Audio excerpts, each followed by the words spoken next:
और नमस्कार आप सभी का। इस वक्त मैं प्रयागराज लोक सेवा आयोग के बाहर हूँ, जहाँ पे इंटरव्यू का दौर चला और आज इंटरव्यू का तीसरा दिन है। तो एक हमारे सीनियर सर अभी इंटरव्यू दे के आ रहे हैं, तो मैं इनसे जानना चाहूँगा कि इनका नाम क्या है और एजुकेशनल बैकग्राउंड क्या हो और इन्होंने मीडियम कौन सा इन्होंने।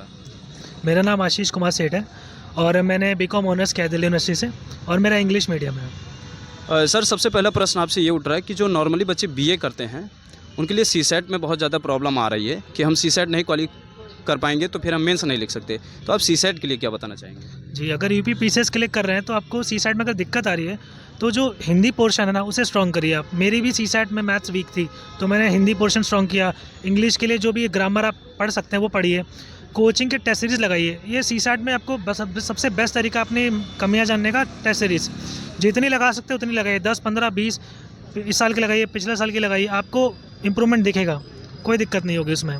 अच्छा, इंटरव्यू में जैसे हम एंटर करते हैं तो हमने देखा है हिंदी मीडियम हो या इंग्लिश मीडियम हो, हर कोई गुड मॉर्निंग गुड आफ्टरनून इन्हीं से शुरुआत करता है। अगर मैं थोड़ा सा अपनी भारतीय संस्कृति की तरफ जाऊं, मैं एंट्री करने से पहले अगर उनको प्रणाम करता हूं या नमस्ते करता हूं, तो क्या ये भी बेनिफिट है? बिल्कुल है, कोई उन्हें कोई इशू नहीं है। आप प्रणाम नमस्कार बोलें, गुड मॉर्निंग बोलें, गुड आफ्टरनून बोलें, वो खुश हैं, वो बिल्कुल पोलाइटली आपको एंटर करने देते हैं और खुश हैं, कोई दिक्कत नहीं। जिसमें आप कंफर्टेबल है ना उस चीज़ का यूज़ करें, कुछ आर्टिफिशियल नहीं लगना चाहिए। अच्छा, कुछ ऐसे भी आपसे केस स्टडी के क्वेश्चन पूछे गए इंटरव्यू के दौरान?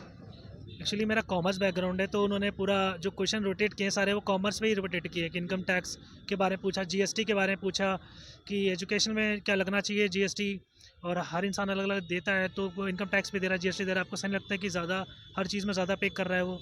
तो इस तरीके के थोड़े क्वेश्चन पूछे उन्होंने मुझसे। इकोनॉमिस्ट के नाम पूछे हैं, आपकी नज़र में कौन से अच्छे हैं, कौन से पीएम है जो इकोनॉमिस्ट थे, तो उन्होंने थोड़ा इस तरीके से क्वेश्चन पूछे हैं।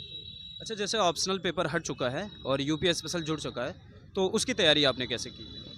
हाँ, इस बार जो है यूपी स्पेशल इंट्रोड्यूस हुआ था तो उसके लिए मैंने ओनली आईएएस जो है वो बुकलेट किया था। जीएस वर्ड का मैंने एक 200 पेज के आसपास वो किया था।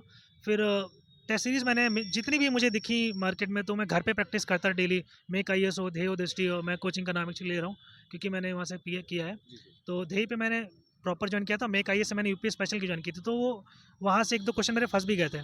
तो बिल्कुल आपको फ़ायदा मिलता है और लिखने का तरीका पता लगता है क्या लिखना है और क्या नहीं लिखना, और कितना लिखने में ही मुझे नंबर मिल जाएँगे। ये कुछ चीज़ें पता लग जाती हैं आपको। जैसे हम प्रयागराज की इस कर्म भूमि पे प्रवेश करते हैं तो सबसे पहले कटरा में हम ढेर सारी किताबें खरीद लेते हैं। वो किताबें को साथ हम हाइलाइटर ले लेते हैं और जाते हैं और लक्ष्मीकांत को पूरी पेंट कर देते हैं। तो इतनी मोटी किताबों को पढ़ने क्या क्या आपने सोच अपनाया था? नहीं, मैंने यही गलती मैंने नहीं की कि अपनी जो बुक्स उनका लिमिटेड रखा, जो गाइडेंस है वो मुझे सही मिला कि मुझे क्या करना है, जो स्टैंडर्ड बुक्स है, जो प्रॉपर सिंगल बुक्स होती हैं वही फॉलो करनी है। और यूपी स्पेशल में आप नंबर स्कोर करने के लिए आजकल जैसा आपने देखा होगा कि कट ऑफ थोड़ा ऊपर भी जाती है, तो घटना चक्र लोग करते हैं, घटना चक्र ज़रूरी है। मेंस के लिए बिल्कुल भी आप जो एथिक्स के नोट्स हैं तो विज़न के लिए पढ़ सकते हैं। जीएस 3 के लिए सिंगल जो सब्जेक्ट होते हैं विज़न के पढ़ लीजिए, ध्येय के पढ़ लीजिए, उसमें वैल्यूडेशन करते रहिए करंट अफेयर का। जितना ज़्यादा इनरिच करेंगे, इनरिच भी लिमिटेड एडिशन से, और रिवीजन आप जितनी बार रिवीजन करेंगे ना, टेस्ट जितनी बार लगाएंगे, आपका सिलेक्शन नहीं रुकने वाला, वो फॉर श्योर है कि आपका हो जाएगा। अच्छा, न्यूज़पेपर का भी आता है कि हमको करंट के लिए न्यूज़पेपर ही पढ़ना चाहिए, तो आपने किस न्यूज़पेपर को फॉलो किया था? देखिए यूपी स्पेशल में इस बार थोड़ा नया जो था तो सारे कंटेंट अवेलेबल नहीं थे, तो मैंने दैनिक जागरण पढ़ा था इस टाइम के लिए। तो उससे क्या होता है कि आप नोट डाउन कर लें यूपी में कौन कौन सी घटनाएं हुई हैं, तो वो आपके वैलिडेशन में हो जाती हैं। और कैसे छाटेंगे वो जो सिलेबस है ना, सिलेबस आपको पता होना चाहिए कि यूपी स्पेशल में क्या सिलेबस सामने रखिए, उसको प्रिंट आउट निकालिए। ठीक है, 22-23 एक में है, दूसरे में 22-23 अगर कुछ करके है तो वो टॉपिक को पता होना चाहिए, वैसे ही नोट्स बनाने हैं आपको। मेहनत है शुरुआत में, बाद में फिर आपका आराम से हो जाएगा, कोई इशू नहीं उसमें। अच्छा, ये करंट का जो राम मंदिर भी बन के तैयार हो चुका है और मालदीव और लक्षद्वीप का भी कुछ मुद्दा चल रहा है, तो इससे रिलेटेड भी कुछ आपसे प्रश्न पूछे गए हैं? नहीं, मुझसे नहीं, मेरे दोस्त से जो थे वो दोनों निकलते हुए बताया कि उन्हें राम मंदिर के क्वेश्चन पूछे हैं, जी, जी। श्री राम मंदिर के।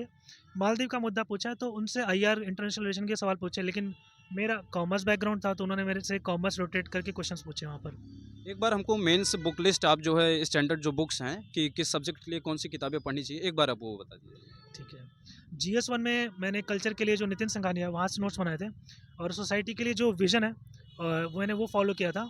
तो विज़न के लिए वैसे जीएस 1 में मैंने फॉलो किया, और ज्योग्राफी के लिए मैंने एनसीईआरटी की जो बुक्स होती है 11th क्लास की वो, और कुछ टॉपर के नोट्स होते हैं वैलिडेशन के लिए, मैंने वो किए थे।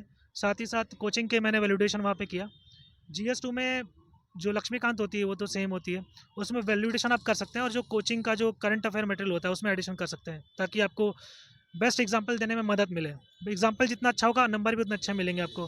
तो ये होता है। GS3 में इकोनॉमिक्स था, मेरा मेरा ऑप्शनल इकोनॉमिक्स था, तो मैंने वहाँ से वैल्यूडेशन किया और साथ ही साथ विजन IAS से मैंने किया जो उसका वैल्यूडेशन था। GS4 के लिए जो वो पुरानी बुक्स हैं कुछ वो की, और वैल्यूडेशन मैंने लक्ष्मीकांत उससे मैंने सॉरी विजन से वैल्यूडेशन किया, जिससे मुझे हेल्प मिले नंबर स्कोर करने में। मेरा लास्ट प्रश्न आपसे ये होगा कि जो बच्चे अभी 2024 में प्रीलिम्स देंगे, उनको एक बहुत बड़ी सजीवन बूटी की ज़रूरत होगी कि ऐसा कुछ मिल जाए जो इंटरव्यू दे के आ रहे हैं कि हमारा भी प्रीलिम्स क्लियर हो जाए। आप उनके लिए क्या बताना चाहेंगे? जो आपके बुक्स हैं वो आपके पास सफिशिएंट होंगी, अगर आप पता है कौन सी पढ़नी है। आपको क्या करना है, रिविजन्स सिर्फ रिवाइज नहीं करना है, ध्यान रखना है कि टेस्ट सीरीज़। मैं हमेशा लोगों को कहता हूँ और लोगों को गलती करते मैंने देखा है, नंबर नहीं बढ़ रहा है तो टेस्ट सीरीज़ नहीं लगाते।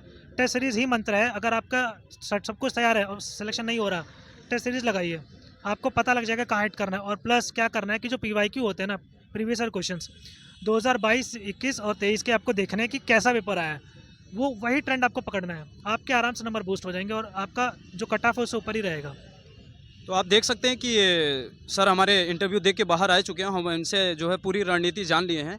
ये अपने परिवार के साथ भी आए हैं, तो मैं आपके भैया से भी अनुरोध। देखिए ये मेरे साथ ही रह रहा है और ग्रेजुएशन के बाद से मैं देख ही रहा हूँ, और चूँकि मैं खुद लोक सेवा आयोग में इंटरव्यू दिया हूँ, सेलेक्टेड हूँ, तो चीज़ें मुझे भी पता हैं। तो मैंने खुद गाइड किया इसको, क्या पढ़ना है, कैसे करना है, कैसे चीज़ें करनी है। तो उन चीज़ों का बहुत फ़ायदा मिला। और सबसे ज़रूरी चीज़ जो इसने कही कि आप जितना ज़्यादा टेस्ट सीरीज़ लगाएंगे, क्योंकि आप कई बार क्या होता है, आप सारे एक्सपेरिमेंट एग्जामिनेशन हॉल में कर देते हैं, तो उससे कई बार आपको एग्जामिनेशन हॉल में पता चलता है आपने